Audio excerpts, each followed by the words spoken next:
Hello, folks. Chad Spalding here with the Head Distiller and Director of Operations at Cedar Ridge Distillery in Iowa, Murphy Quint.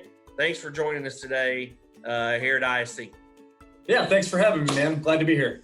And luckily, I just got to see you in person just last week during a road trip, and I appreciate your time and effort there. It's always good to get out and see you find folks out there in Iowa, and I enjoyed the visit. Yeah, that was a ton of fun. He taught us some really handy tricks on barrel repairs and stuff like that. So yeah, we're pretty excited about it. All right, well, let's jump right into this, Murphy. First of all, how did you get started in the spirits industry, and how long have you been involved?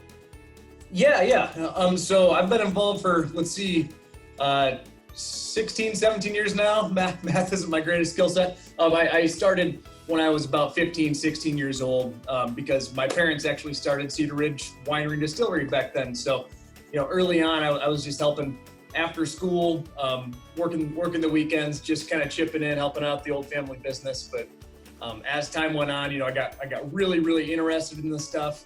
Wanted to learn as much as I possibly can. Wanted to surround myself with people in this industry. And so, kind of fast forward a little bit, I ended up at Stranahan's Colorado Whiskey for a few years, from about, maybe 2011 to 2014, somewhere in there. And then eventually came back to Cedar Ridge. My wife and I wanted to move back to Iowa to start a family. And so I got involved back in the family business. So I've been operating stills for over half my life now. I'm 32. Like I said, I started at 15, 16. And I can't imagine doing anything other than this now. Gotcha. So you guys are a great partner with Independent Stave Company. We appreciate that as always. What's your go-to ISC barrel? Yeah, so right now we almost exclusively use the classic Char No. 3 barrel. It works best with the product that we're putting out. It contributes the flavor profile that we're looking for in our current brand. However, we're considering to experiment with a few more unique offerings. So I think we might get a little bit more out there down the road. But for our current core products, we're going to stick with the Char No. 3. Perfect. Yeah, that's an easy one where a lot of people use that barrel. It's kind of the industry standard almost. Yeah. So it's a solid barrel. But we do look forward to getting into some of that experimental stuff with you. You got it. Yeah. So are you a cocktail drinker, or how do you take your Cedar Ridge product? I'm trying to get a little bit more into cocktails. So just because I've been working production, since I could even drink the product, I've gotten really used to drinking it neat from really doing quality control and things like that. Blending practices, you always drink it neat. So I do prefer my whiskey neat.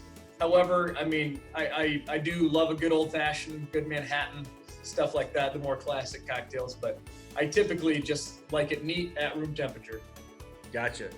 I'm right on par with that one as well, my friend.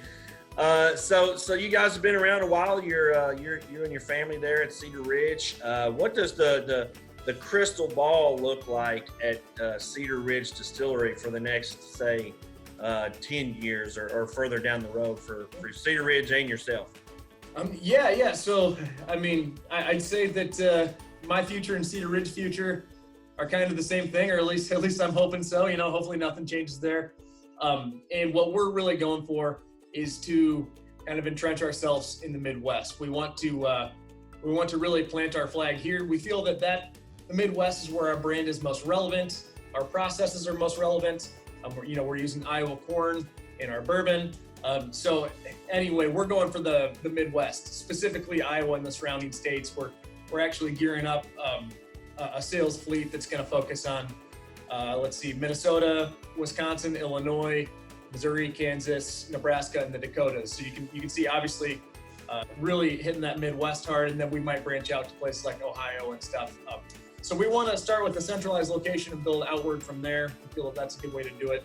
And then obviously there are other things like we have a partnership with the band Slipknot, and obviously, they have a global recognized band or brand. So with that product, we'll sell that all over the country as well as in several other countries. So it depends which product we're talking about, but for specifically the Cedar Ridge brand, we're going for the Midwest.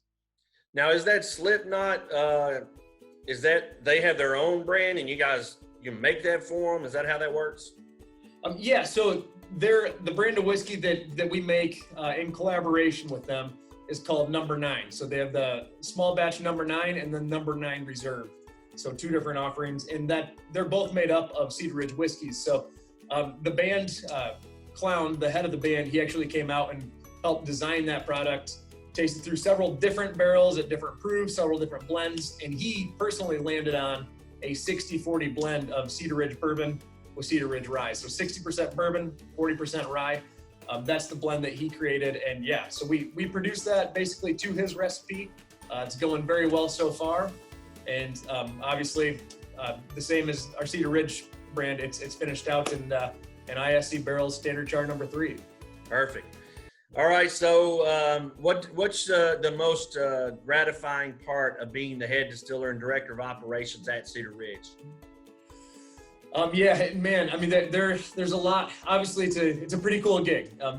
We make whiskey and wine and do a lot of fun stuff here. So there's a number of things. But if I had to pick one, I would say just the people that I get to work with on a regular basis, and not even just here. Obviously, Cedar Ridge has a really great production team full of incredibly smart, driven people. So we're very fortunate there. But the industry in general, I'm fortunate enough to be able to network with a lot of different people at a lot of different distilleries, and they all have kind of the same attitude. Everyone's just always really happy and excited to be doing what they're doing. No one's really in it for the money. It's much more for the art and for the passion. So if I had to pick one thing, it'd definitely be the people that I'm able to surround myself with. Gotcha. So it sounds like the perfect job. But if you weren't the head distiller there at Cedar Ridge, what would your dream job be, Murphy? Great question. No one ever really asks that because this is a pretty cool gig, so it's hard to imagine it getting better. But I have always told people that there is one thing that can maybe pull me away at some point, and that's if the Chicago Cubs wanted me in their front office one day. I'm a huge Cubs fan. Was never super talented at baseball, and they seem to they never draft me, so I'm not going to end up on the field. But if I could be in their front office one day, in really any position, that would be amazing. So I think I'll see this whiskey thing through for quite a while yet, but maybe in a later chapter, maybe my 40s, 50s, 60s, who knows? Maybe I can end up in the world of baseball, specifically with the Cubs. You might get that call. Don't give up. I'm waiting. Well, Murphy, once again, I appreciate your time. We at ISC appreciate the Cedar Ridge partnership that we have that's been long-standing, and look to work with you guys, in the future with some of those experimental barrels and anything else we can help you guys with. Thanks for your time, and we'll see you again sometime, bud. Yeah, I look forward to it. Always a pleasure to have you here, and we have to cherish our relationship with ISC. So we appreciate what you guys do, and we look forward to our partnership moving forward.